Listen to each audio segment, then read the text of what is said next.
Hello people of the internet, I am Island, and in today's video I'm going to be starting a world in the Minecraft mod pack known as Big Chad Guys Plus Plus. This pack is basically Cobblemon, which adds Pokemon to Minecraft, as well as a bunch of other mods that make the world feel alive. And yeah, it has a whole quest line that help you learn your way through all the different mods, such as Farmer's Delight, Create, Cobblemon, all those. For this series, I'm going to be doing like voiceovers, kind of like 100 days. However, each video will have a different number of days depending on what I do. I already have content recorded for future episodes, however, this video is only going to be days 0 through 4. So if you do want to see more of this, let me know down in the comments below and I'll continue creating it, because I haven't scripted anything for future episodes. So if you guys do enjoy, make sure to let me know, and yeah, other than that, let's get into it. Day 0, I started off by quickly chopping down a couple trees with the amazing Ultimine. I then found some green apricorns and was lucky enough to get sprouts, so I can replant it later.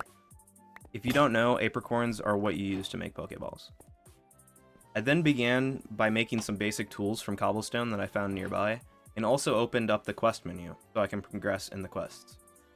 There are many quest lines, such as finding different foods, exploring all the structures, building some stuff with Create, and the adventure to the end.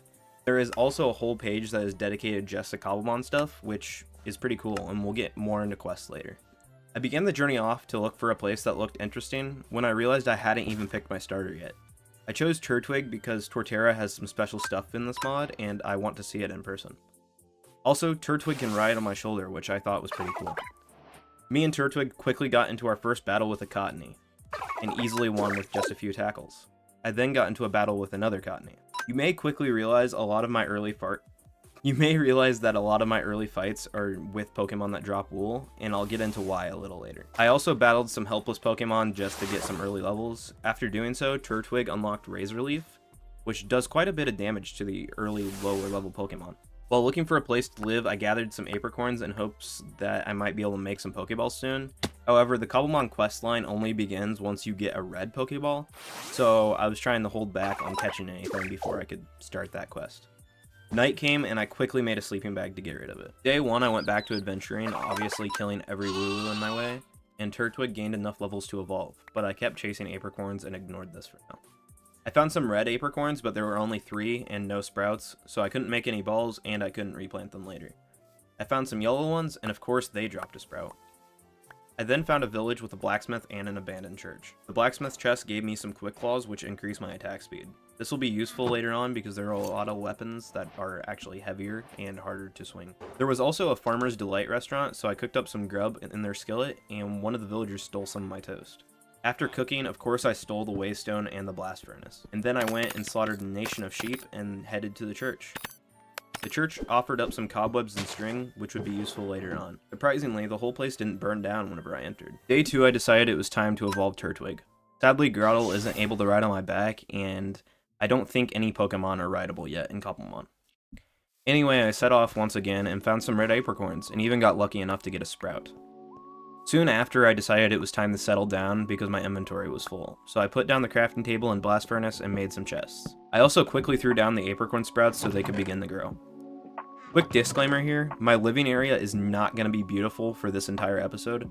In fact, I don't build a house at all for a while, so if that makes you uncomfy, feel free to leave.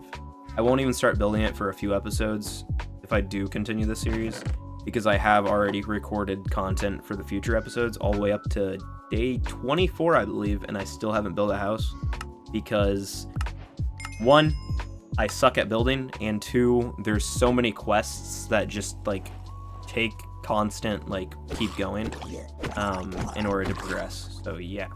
Also, a few things that I forgot to mention until now. Eating new foods has a chance to give you an extra half a heart, so you can expand your health like crazy. So this gives a reason to actually explore into Farmer's Delight, as well as eat raw food, eat things like rotten flesh and spider eyes that you normally would be okay, let's stay away from. But yeah, there's reasons to eat that stuff. Also, Pokemon can help you fight anything. So instead of actually battling another Pokemon, you can throw your Pokemon out and beat it up with a sword or something, or you can fight zombies, skeletons, creepers, and have your Pokemon fight. Some of them will give status effects, however, quite a few of them seem to be they were made for PvP. because they'll give effects that won't really affect mobs. Also, at some point I got this cow plushie, but can't find out when, so yeah, I think it was a quest reward or something. Anyway, I end up putting this on the crafting table.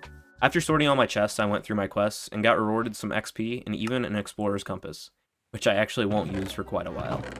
After putting it away in a chest, an Onyx spawned right next to me, and I engaged it in battle. By me, I mean Grottle. I used one Razor Leaf and brought it down to 19% health. I didn't want to kill it, so I tried to catch it at that amount. However, the Onyx didn't like this idea, even though I picked out a black ball to match its stony nature. After trying 2 slate balls, I used Tackle and barely lowered its HP, and then threw another ball at him. Onyx was caught, and I ran to my sleeping bag before the sun rised. Sleeping heals your Pokemon a little bit. It even raises the power points back up, you know, like every guy's does in the morning. Obviously, there's a Poke Healer, however, it's really expensive and requires another trip.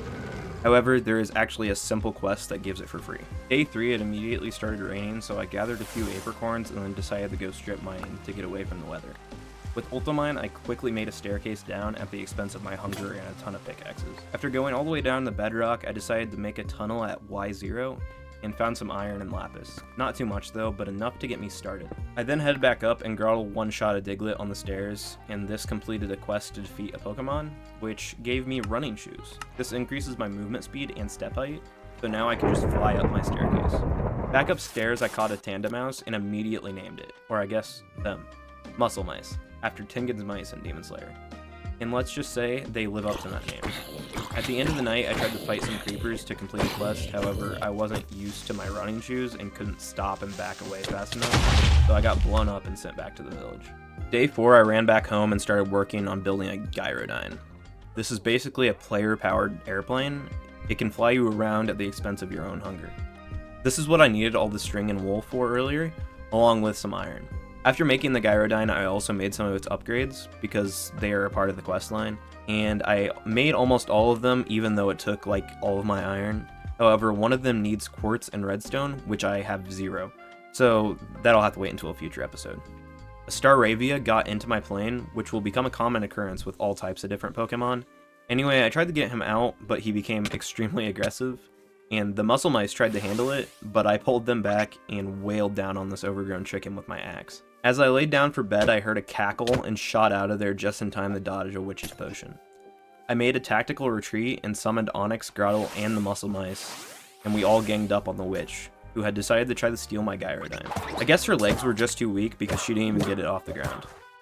We beat her into the water and then beat her some more, and then I ran around and found a skeleton horse, who got struck by lightning and summoned a bunch more friends.